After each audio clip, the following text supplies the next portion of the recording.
The story starts because my mum actually had to escape Sri Lanka in a war situation. It's a brave, brave woman. She smuggled me on Okay. a fake passport into the UK for a better life. We lost all our assets in Sri Lanka, so we had to start again. So we had to go into social housing in Northwest London.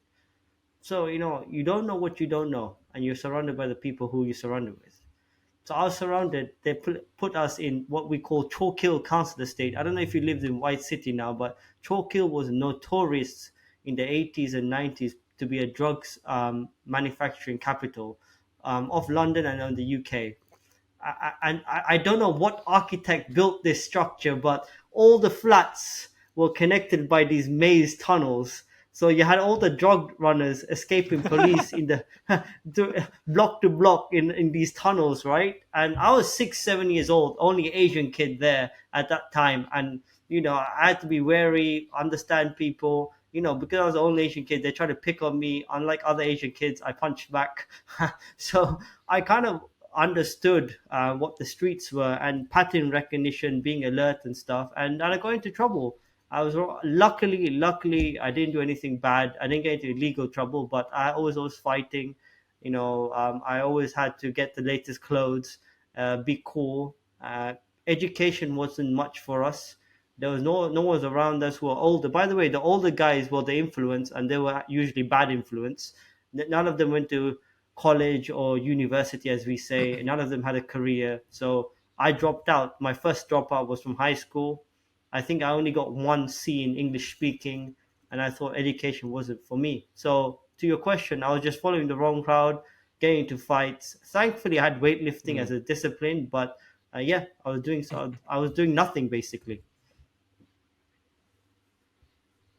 And what was like the first sign for you to that you paid attention to that this was probably not the right path to take?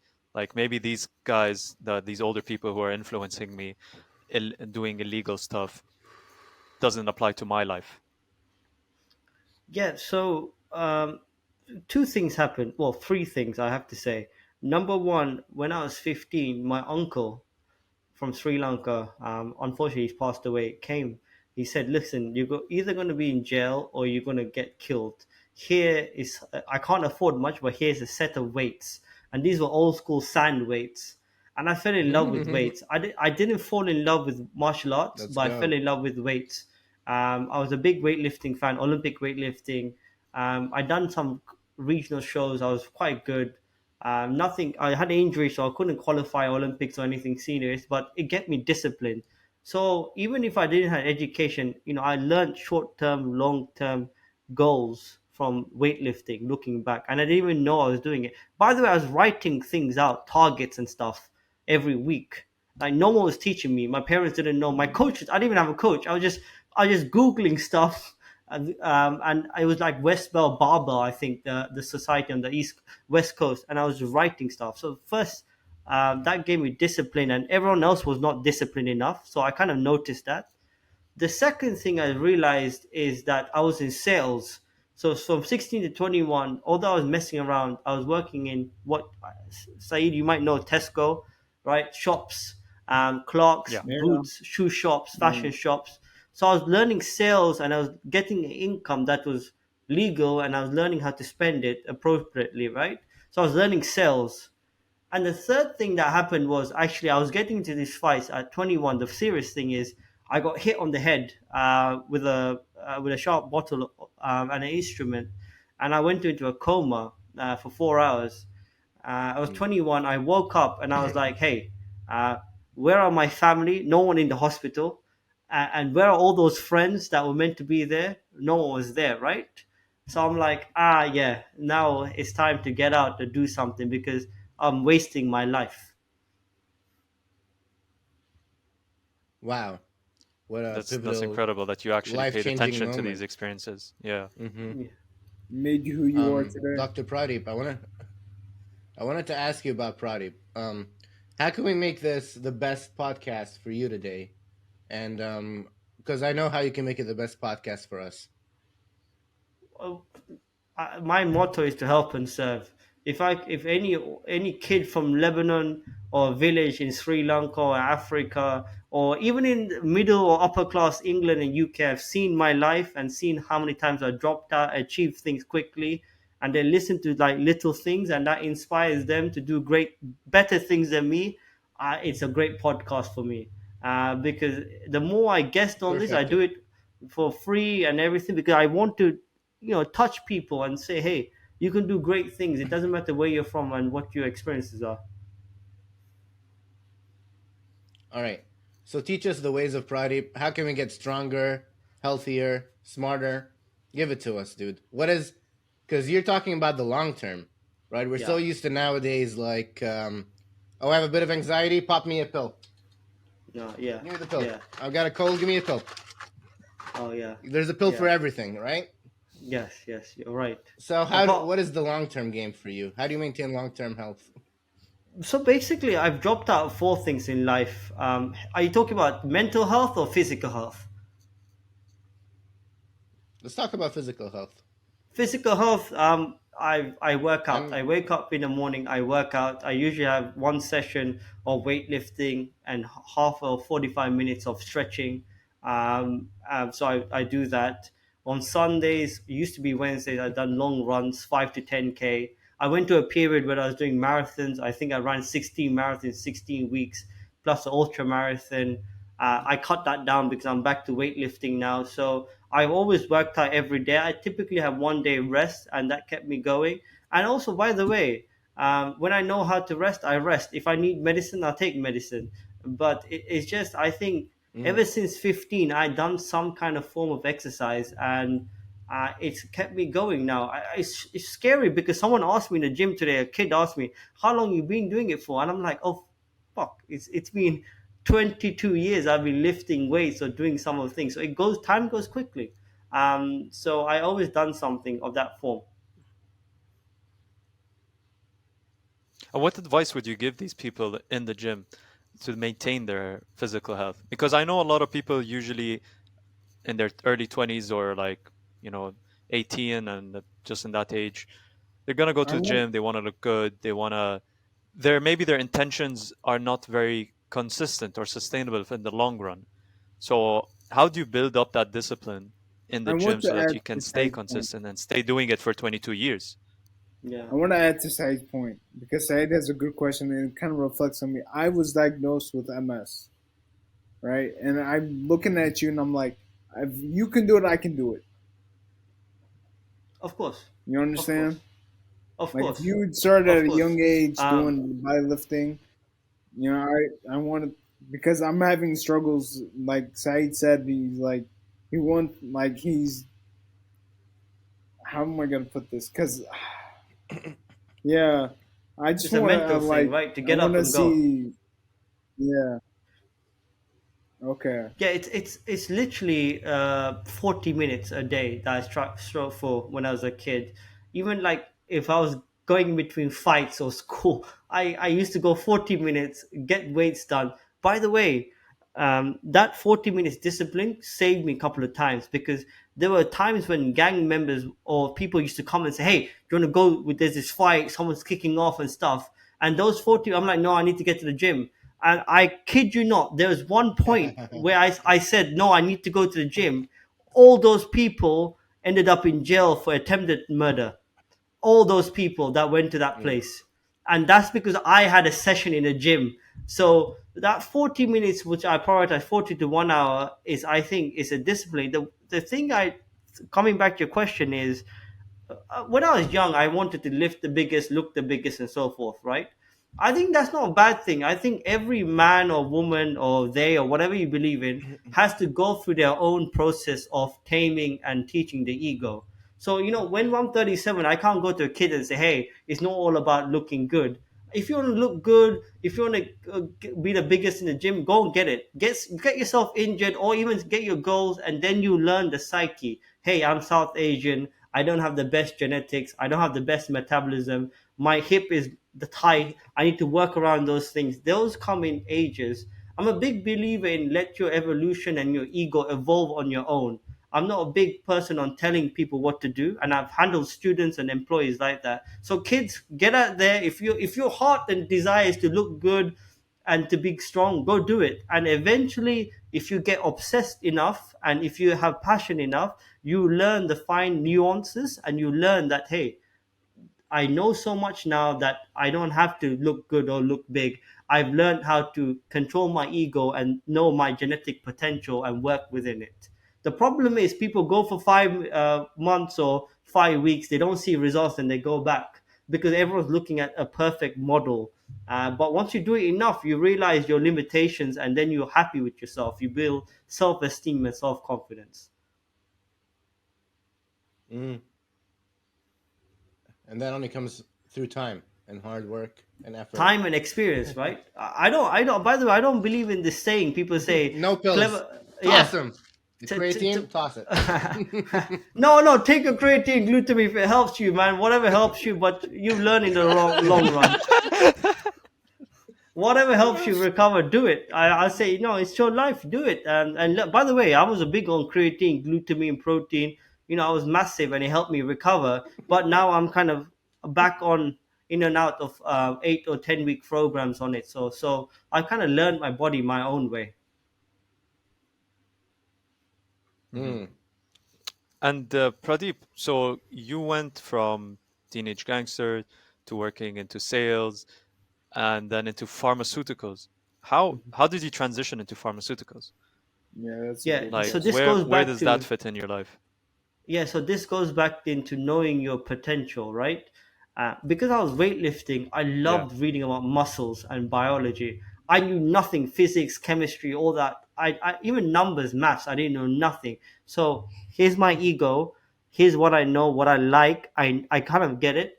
Let's make now. I say life is a sales game, a risk game, and a numbers game. I made 3 phone calls. One woman said, "Hey, why don't you come to this Polytech University, like a community college? We'll give you something called an access course. So if you dropped out of high school, you can do this course that condenses everything and you can get a degree." So I smashed it, and then I loved pharmaceuticals in Yeah. my first year. Seriously, and by the way, I was never the talented in high school or even in my degree. But every summer, I turned up to lectures and lab for free and worked as a technician. And then the second summer, I got a scholarship to work in the lab as an intern. The third summer, I got it. And so then I realized, okay, I finished with a first class honors. Not at the top of my class, still finished, but my ambition to do pharmaceutical at a high level was there. I'm like, okay, cool. Now I know genetic potential, and I know that life is a numbers game. It doesn't matter what people say. So then I said, hey, let's go big, right? Let's apply to Oxford. They're like, my teacher's like, my one of my lecturers, he's like, hey, you're very talented, but how are you going to get to Oxford? So I said, I'm going to take a train from Paddington Station. So I took a train in the summer. Wow.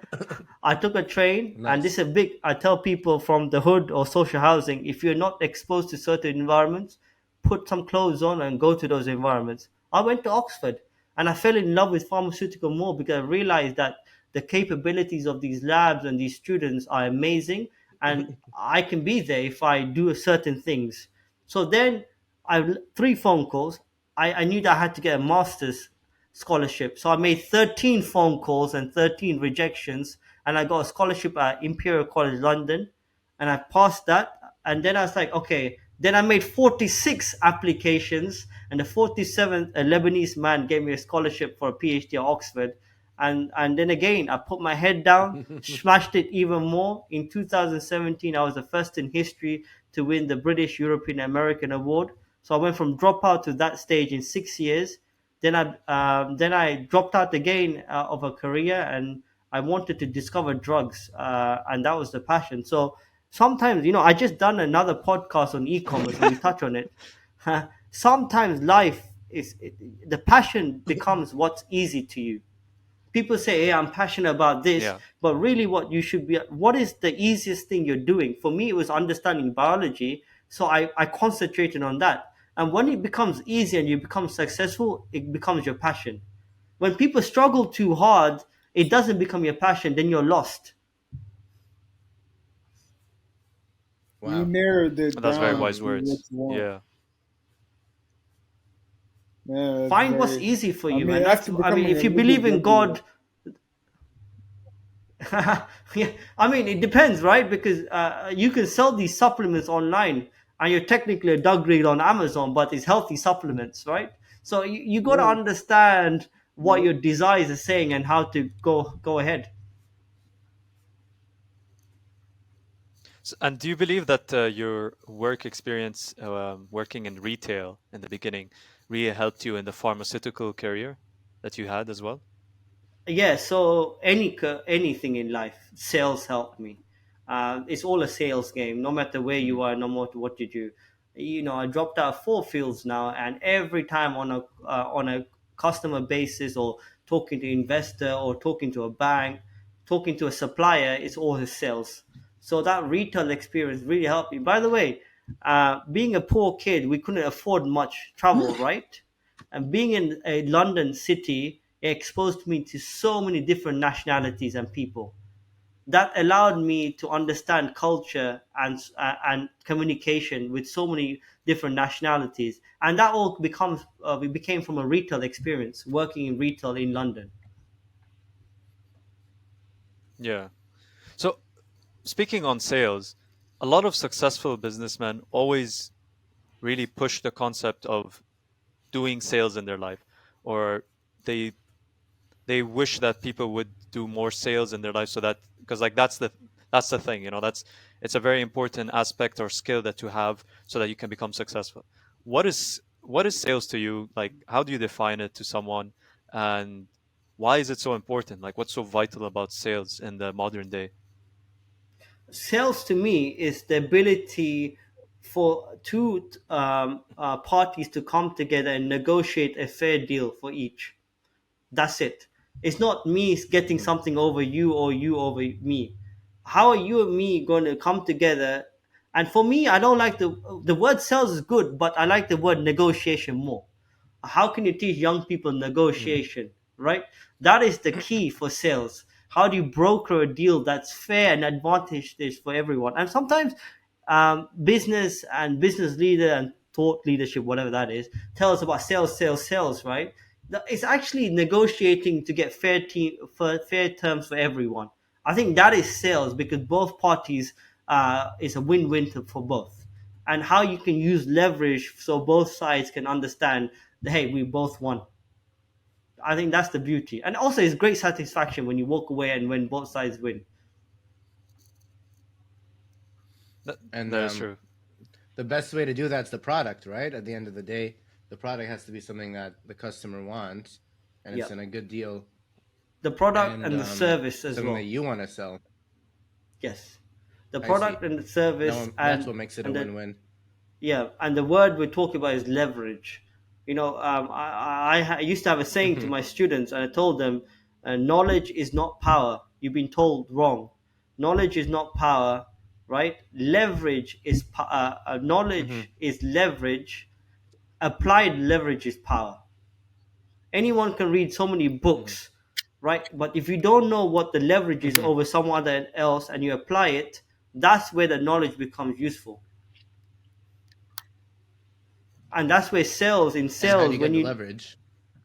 by knowing stuff, by knowing something about someone, or knowing what they want, what product are the unique selling points of my product, and how you can actually help their needs. If not, how can you actually bring your product down, or their needs down, or desires up, to actually counterbalance that? So if I know my weakness and I know their strengths, how do you counteract it? If you don't know, how can you actually go and find out? So those are the things that you really have to master in that kind of negotiation sales kind of pitch. And it comes from every day, by the way, talking to a girl, to ask her on a date, to getting money from a bank, or talking to your teacher about grades. It comes about everywhere, and if you come into it from that kind of angle, you learn sales very quickly. I, could you please elaborate on the date aspect of it? Because we're all young men, and so what's the best way to negotiate with the women You Okay. you gotta be on point. romantically? A romantic. From my understanding, from my experience, you have to be on point. There has to be certain angles that she needs to look at and say, hey, physically, mentally, intelligent wise, every angle, this guy is going not at the highest level, but he's actually all good and calm and collective, and we share common values and growth together, right? And by the way, opposites don't attract. Hmm. That's absolute nonsense. What is shown the data is that you common values, common values and Mm. common traits and common interests attracts because you can talk about it, right? That's the number one Mm. thing I can give, and you need to be able to hold a conversation with that person. And by the way, it doesn't mean that you have to be charismatic or conversationalist. It means that you need to actually click with that person or try to click and try to find common terms. And that's also, by the way, a great salesman and a negotiator understands who's in front of them quicker and knows what to talk about, how to talk about, and change their mannerisms and characteristics. And that's also a very valid point that people miss. But I was at this event, and Oxford graduates and so forth. Now I've traveled the world, I've dropped out, and now I forgot about the Oxford Harvard world after 7 years. I walked in, I said, "My God, some of you are so intelligent, but you have no idea how to talk to different aspects of people." Right? Because now you IQ doesn't mean anything. It's EQ. And also I have something else called SQ, Mm. the spiritual quota. Who's in front of you? Can you feel it? And then change that aspect, and that's very important as well. And they people say never judge a book by its cover. I said that's bullshit, because you can never judge a person, but you should know what genre it is. You should know who's in front of you, fiction or non-fiction, bullshit or truth. And you should know if it's a sports guy or it's a martial arts guy or it's a educated person. And you should know the genre of the book as well. So that's important as well. So know that person in front of So you, could know you, that girl. yeah, Said, could before you Nice. could you you elaborate a bit more about SQ? Because I've heard about Yeah. IQ, obviously, Hmm. and I know about EQ as well, but I've never heard of SQ before. Is this a Yeah, Hmm. term that you're coining? Is this yeah, before I you coined it. exclusively? I continue, make before you continue, you need. yes, yes, sir. I do need to get up for a second, but I really want to know about SQ. I'm gonna stay for just to hear this part, but I need to get up for a second. That's it. Okay, cool. Are you coming Okay, back? yeah. So SQ. SQ. Yeah. Okay. I'm- SQ. okay. Love it, Carry love on. it, Yeah, just love carry it. on. So I've been exposed to some of the best drug dealers in the world. I worked with Nobel Prize winners, and I worked with. I seriously, it's been a crazy 37 years on this, and I worked with billionaire CEOs in high level business, corporate. Right. One thing I realized is that all Hmm. of them have high risk appetite, but once you walk into a room, you don't need to know who's in the room or what data is or what they're talking about or what's actually projected. You have a gut feeling of the room. Yeah, you understand that room, right? I'm not talking about God or spiritual understanding the universe, but you understand. And for me, that spiritual quota is like you're aware, and that's the word. You're aware of your surroundings, of what's going Mm. on. You understand patterns. Hmm. For me, real genius Mhm. is when you walk into something and you don't know anything about it or anyone, but you get it, and you can just go with it and go with the flow. That's real SQ, and that's real genius. Because everything else, this Oxford, Harvard, all this, it's just learned experience and knowledge applied. That's working memory. Anyone can do it, right? Or emotional intelligence, anyone can talk to you and get on it. But once you don't know anything and you're blank slate and you can still be successful, that's real genius. So that's why I call XQ, being aware. I I believe that the term that like the explanation you're giving is also maybe relating more to energy. Like Mm. it's kind of like the energy that you're feeling between people, how it's flowing. within the communication networks Mm. between individuals, groups, so like society. When you enter the room, I think energy is the thing that you were talking about. That's what you catch on. That's what you feel, what you sense. Mm. If it's a low energy, you maybe you have to come in with high energy to like change the whole vibe of the room, so that because that's what it's looking for. If it's a high energy, you gotta either match it or just like slide in there, listen, and just absorb that energy so that you can reach their level as well. But I understand what you mean. It's not very easy like in the beginning to understand it, but when you put yourself like constantly in these situations, eventually you just, like you were saying about pattern recognition, you Yes. start witnessing the different patterns from different individuals and how they react, how they interact with you, or how they interact with other people. And then you can just either join in or just be the quiet one and listen. And Yes. you just understand more what kind of role you have to play in that position. Yes, yes, I totally agree with that, and it's more important as all we are as migrants in a foreign country. I was the only Asian guy in China, Mm-hmm. right? Of one of my Chinese individuals, and I've been only kind of, I hate to say, working class, middle class, in a very affluent, upper class kind of rooms. It's very important that anyone, anywhere, white, brown, whatever, right, black, put themselves in uncomfortable rooms. One of my New Year's resolution is always the same, and one of them is that how many uncomfortable rooms can I get into this year? Because once you do that more and more, you get to learn energy more and more, and then you're very comfortable with anything that hits you in life. Yeah, 100% true. I want to know how you still have like so you have your IQ, you got your EQ, you got your SQ, and you got your muscles. You're a special I, man, Proudy.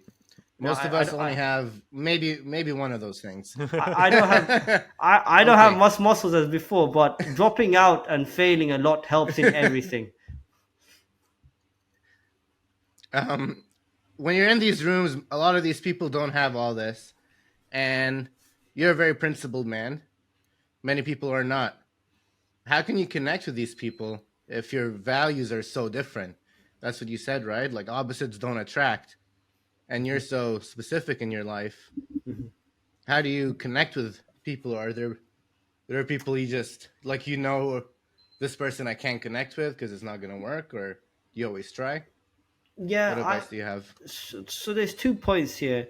Number one, I don't do anything that's out of my control, and that's not a strategic win. Or what is in my control, and what am I doing that's going to be strategically valuable for my growth, my personal growth, my family growth, or my company growth. If not, why am I in this room?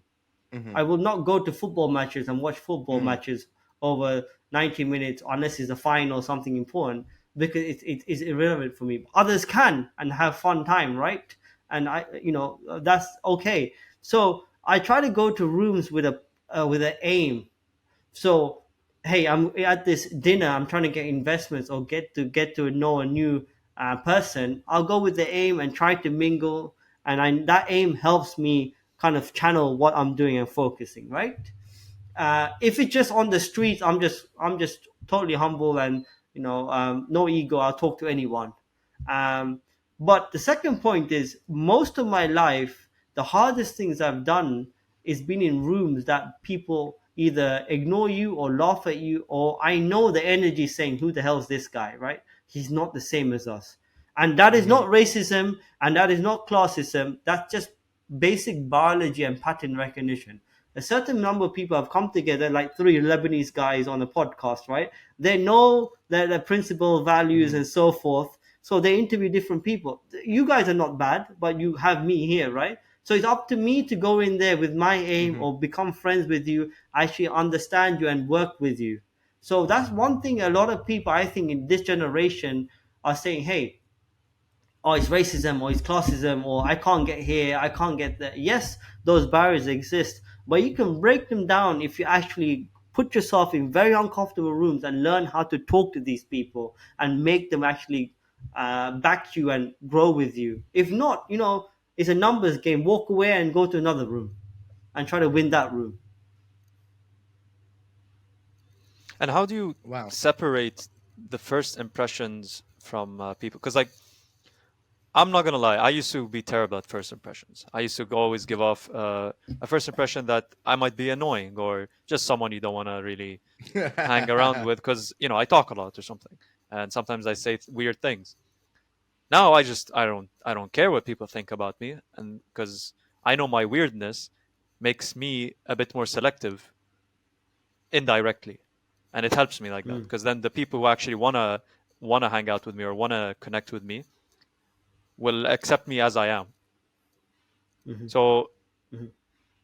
but also when I meet new people and I read off their first impressions, sometimes I'm just like, maybe I don't want to deal with this person again. And but at the same time, in your head, you want to think because I was put in that situation, that's how people thought of me. Maybe I don't want to. I want to give those people a chance. So how do you understand who's who deserves a second chance after their terrible first impression and who doesn't? Yeah, I think you answered your question. So me, what I try to do is a principle that my grandfather taught me, is that I always try to dress smart. A blazer or a jacket Mhm, or a tie or a suit. It's the way you look. mhm, Perception is everything, and the first kind of words you utter. So we're talking about first raw impressions. So if it's England, London, anywhere I go, smart dressing, try to be the smartest in the room, not brain wise, dress wise, tie, cufflinks, everything. And I'll go in there mhm, and say, hey, my name is Pradeep, and that's how I introduce myself, firm handshake and a talk. I believe most of the time that's a great impression because most of the time people don't even shake hands and say, hey, how are you? My name is Pradeep. And that handshake, mhm. it's a lost art form. And dressing well is a lost art form. So I try to maintain that. It's quite hard in summer, but try to get short sleeve shirts if you can. Um, so that's one thing: perception and the way you introduce yourself. When you come to more kind of first impression, and you keep seeing the same person again or try to give it a chance, I don't know what it is, it me or not, but I don't judge.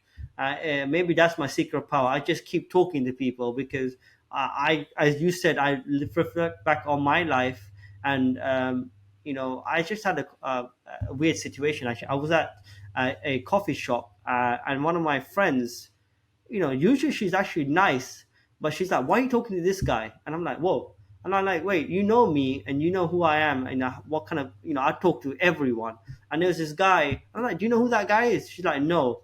I'm like, "I talk to him because he's a guy. He's working in a coffee shop, but he's got a master's degree in architecture, running two side businesses. He's running one renovation company and one building company, right? Property company." So I talked to him because he wanted my Instagram. He realized that I'm from the same area and I can help out, right? So the first impression she had was of a guy working in a coffee shop. I didn't have that first impression. I was like, hey, let's just chat to this kid because he actually wanted to talk to me. So the more you do it and the more you realize and self-reflect, you erase those things out. And you know you never know where greatness lies. You never know. Based on that example, I think the one that really stuck out was that people who put in an effort. So he gave he put in an effort to come and talk to you. So that's why he put in an impression there. And when most people wouldn't even try that. They'd either shy away or just like have a judgment in their head or an expectation in their head that would make them either not follow up on their decision, and that just says so much about them. But the fact Yeah, that people are willing to put in an effort to even just say hello or talk to you, that changes the whole scenario for you. And I think yeah. that's what the answer that's the answer I was looking for my question. Yeah, and people love effort, and the people who have succeeded have put enough effort, so they love people trying to make an effort. So that's number one. And also, even if you get, if I was in that coffee shop and I didn't answer that guy, hopefully that guy keeps asking, saying hello, and asking others the same question. Hey, I'm trying to start a business, la la la, because then it's a numbers game as well. So those are two things I think you have to understand. So in this situation, quantity favor as more trumps quality, or how does it go on from there? Since you keep Yeah, using the term a numbers game, I want to It is a understand more numbers about game. that. yeah. So anything in life is a numbers game. 3 phone calls to Polytech University, 13 for masters, 47 for PhD, 272 to get my first academic and professor job. That allowed me to skip 13 years of work, by the way, right? And defy all my professors in Wow. the West, right? 800, and I think we're at 92 now for investments. So no matter what my qualifications, no matter what I've done, I realize the numbers game. And notice it was harder to get investments for the business than get into Oxford and Harvard, right? The bigger the goal, the more numbers it is I'm having. And that's what it's been. So it's always been a numbers game, and no matter what you do, and the more you do it, coming back to asking that girl out or asking for that money or going and starting a education course, it comes down to application numbers, and just people just I always say every rejection is a misconceived conception and perception. So someone's seen you something wrong with you, or you have to go and correct it. It's not their fault. So you got to correct the application, you got to correct the way you look, to correct something, and you go again. And if you have an Excel sheet, coming back to that kid in the hood writing every failure from weightlifting, I still have the Excel sheet. Every application, every investor I talk to, little note. What's the next thing? What's changed? And keep going, keep going, keep going. And it's worked for me. I'm 37. I'm still getting rejected and a total failure and dropping out, but it's worked for me. I Wow, don't think Pradeep, I it's. love your point of view and I don't on think it's. everything. Yeah, Paco. I don't think it's about quantity. I think your quality of your conversation has upgraded throughout the years. That's why you like it. Absolutely. Yes, it's took you 800. Like that's what I noticed, that your quality of the conversation has increased. Like it's not the Yeah, same. you're Like you right learn from your because mistakes. exactly. You're spot on. I can't correct you on that. That's exactly what I've done. Learn from everything. So the numbers game Yeah. is basically the practice that you use so that your quality improves, and then eventually you reach a point where you don't have to do so many calls, so many, yeah, don't have to ask so many questions for people to invest in you Yeah, or to help you out, yeah. because at that point they already know who you are and what you can do and what you're capable of. But for that to Yes, and also happen, you remember, have to build up the whole yeah, repertoire. yeah. It's you accumulate knowledge, but also you accumulate a network. And sometimes, like I Hmm. was doing e-commerce raising for a particular company, right? And I got to know jewel dealers, jewelry, gemstone dealers, spice dealers. In China, when I started, I left pharmaceuticals, went to e-commerce. I learned to know 49 factory owners. So every rejection and every is getting growing the networks. So you're learning and still on a mission, but your people and portfolio knowledge is so much. And by the way, I have a weird Hmm. kind of thinking, and but just getting a certificate or a qualification, being a doctor or a PhD is good, right? Our cultures and many cultures love it, right? But to me, real genius Yeah. is if Hmm. you can go in and learn something and dominate one sphere and go again and reinvent yourself and be successful in many. For me, what's exciting is that I can grow businesses in so many different fields and meet so many different people and learn new knowledge all the time and still make money. That's real for me, life and endeavor and genius, right? um, Quote Yeah. unquote. But some people just want to work on one particular drug or one particular project, and that's great because the world needs them. But it gets, for me, it gets very boring. So you got to expose yourself, and on that note, it becomes through a numbers game, failure, meeting people, getting knowledge, but also expanding the network. Hmm. Could you expand a bit on that, Pradeep, about like So I feel like if you're focused on one thing, you're likely to succeed. If you're focused on a few things, five, six, seven, eight things, the more things you focus on, the more you're not actually an expert. And sometimes that we're older, like I've been trying to I'm very creative. I like to do a bunch of things, but now I'm trying to like focus on the things that really matter to me more, because and try to like really cut out things that don't matter, because it's cutting away from my other ambitions in life. So what would you recommend? Because right now you're saying that no, you should try to expand your horizons and get different skills. Mhm. Um, but the key to is that the key to success? The last thing I want to be is like, 30s, 40s, and have nothing because I didn't work for one thing. That's it's a really great point. And I quote this Japanese samurai master. I totally forgot his name. I think Joe Rogan always quotes him as well. He said, I mean, I think he killed 60 odd people in hand to hand combat, right? And he says, if you master one thing very well in life, you can almost do anything, other things very well as well. Because in that journey, you master Mm. yourself and you know how to negate certain things. Because I dropped out of so many things, I failed. I know what's going to work and when to pull out and when to not go in. So, if to answer your question, Ali, right? I'm doing business in e-commerce, and that's my main kind of focus: investments, launching products, acquiring companies. That's my main focus.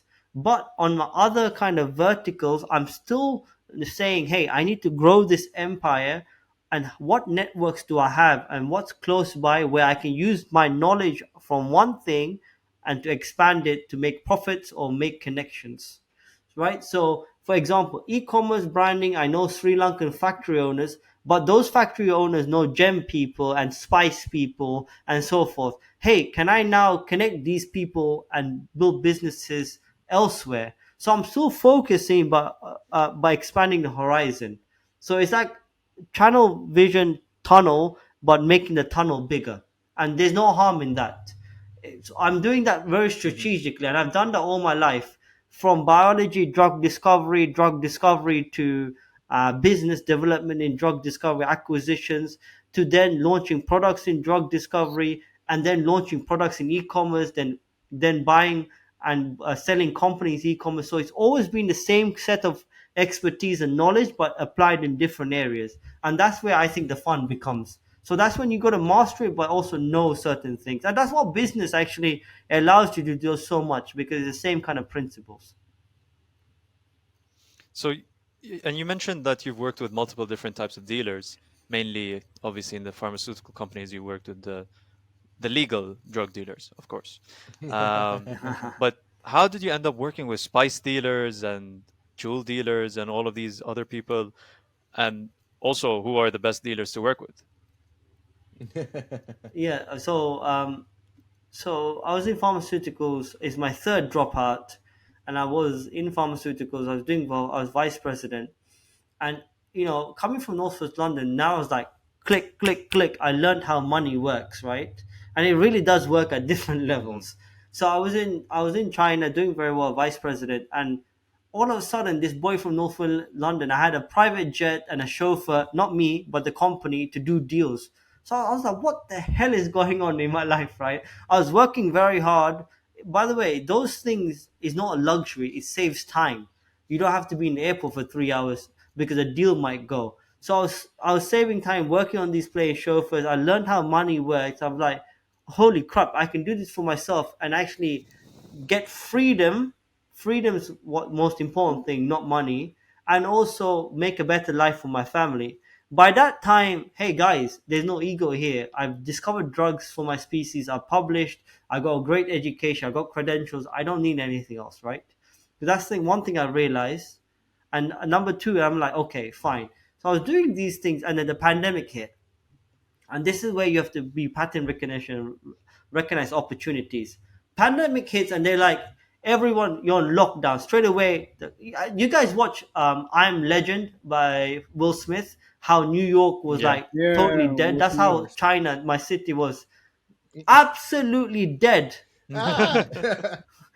Yeah, Will Smith, absolutely dead city. I was like, okay, Man, and I was doing pull-ups on washing bars, machines, press ups and dips on it. I was doing water bottle curls. And then like finally they said, hey, all foreigners go to one hotel. I tell them at the hotel, I'm the only foreigner left in that city. I was like, what the hell is going on? Then I see like You were the Will big Smith of China, fat. man. Exactly. And then I was like, what the hell is going on? I didn't have a dog, by the way. I was like, what's going on, right? Uh, and I saw all these men on laptops. I'm like, hey, how did you guys get out? It's a lockdown. They're like, oh, we own factories and we kind of own this city. We can do what we want. I'm like, hey, let me see what you guys doing, right? Because I do corporate business now, and I looked at their numbers, guys. 400,000 a day, 200% ROI, and I was like, I'm in the wrong business, right? So I'm like, can I help you? Can I get into this business? They're like, no. So this is where the hustle begins. It's a numbers game. During the morning, I was actually senior vice president doing deals in corporate pharma and pharmaceuticals.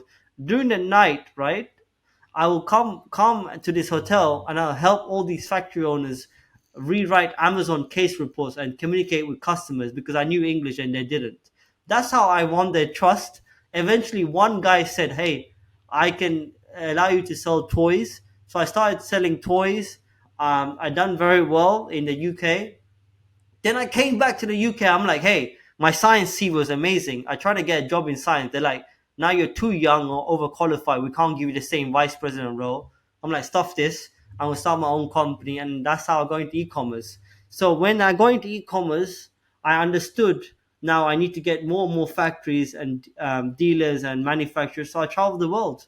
I went to Sri Lanka, Mhm. India, Turkey, China, Indonesia, and I met all these factory owners, and everyone has a friend, right? You know how it works in these countries, and everyone's like, "Meet my friend, meet Mhm. my friend." I'm like, I'm meeting everyone. I'm having 10 dinners. I'm gonna get stuffed. I'm making everyone. Everyone feeds you. So that's how I got to know so many people, and everything is an opportunity for me, and everything is a network that might click. So I latch on to anything, and for me, there's no one best dealer. People say, hey, is it Jewish people, or is it the Arabs, or is it the Indians, or is it the Chinese? For me, for me, everyone has a up and down, but usually everyone, no matter what nationality, has the same kind of principles, values, and mindsets. And that comes down to risk appetite, hunger, ambition, and want, and also the ability to communicate it. So those are the principles I'm looking for, Mhm. not the Wow. one set of dealers. Dr. Pradeep, can I ask one little question for you? Since you're Yeah. an expert at sales, and now that you've been on the show for almost an hour, what kind of sales pitch would you put if you were running this show for someone? Depends on your I audience. don't You want to got to put answer you on the that. Who on the you? spot, and you can say no to it if you don't want to. No, I'll do it, but you got to tell me what's your audience. Who's your All audience? Is right. it everyone? So Is it our someone? Is audience, it? so it's our audience are people who want to be educated and entertained at the same time. We're trying to provide an education platform where it's different than the academic system because I myself I hate the academic system, the education system because it's very boring for me. Like I was able to get through it because I somehow made it through. I don't know how I made it through, but I did. But at the same time, it wasn't entertaining for me. It's not the way I want to learn. And the podcast, to be honest, has been very educational for me because I just get to learn from other people's experiences. So I guess our audience are just people who want to learn in a new way, in a different way, and in a fun way. No, I think you just done your own pitch. No, I'll probably go for. Thanks, guys. So that's the way to sell. By the way, you ask questions and let other people talk. Right? That's what you did, right? And you Well done it done. twice. You done it twice now. Now one with first impressions, and second now with his own pitch. No, I'll say, hey, if you're like the 90% of people on this earth who are illiterate and not educated, and you want to come and learn a different way by experts who actually have failed and dropped out themselves and have a unique story, you listen to our podcast, because we're here to help and serve. Simple as that. Uh, guys, to be honest with you, there's always two mindsets. There's the really educated Pradeep, and there's the street hustler, migrant, war refugee. And there's certain scenarios that have helped me in the world. The war refugee street hustler has always made the best decisions. Sometimes education and date, and it's a great thing, by the way. It allows you to reflect, but sometimes there's a certain thing called paralysis by analysis. You get too analytical, too much data, too clever, and you paralyze and you can't do nothing. But the street hustle and big deals like, let's go do it, let's fail, take me to court, take me to wherever, I'm gonna find a way, I'm gonna get it done. So that's why, Let's go. you got to be, as I say, an uneducated, educated person to win in this world now. You need some expertise, but you need to understand that you got to let it go and take quick judgment. 100%. I Yeah. completely Wow. agree. Dr. Pradeep, Let's wrap it up here. thank you so much for that. Your insights have been amazing. This is the type of education I love. This is the type of education I want for everyone else to also witness. Guys, I hope you also learned Same just as here. much as me. Thank you so much for Same. watching. And this is how Thank you we very much, sign out. guys. Salute to the camera. Amazing show. All the best.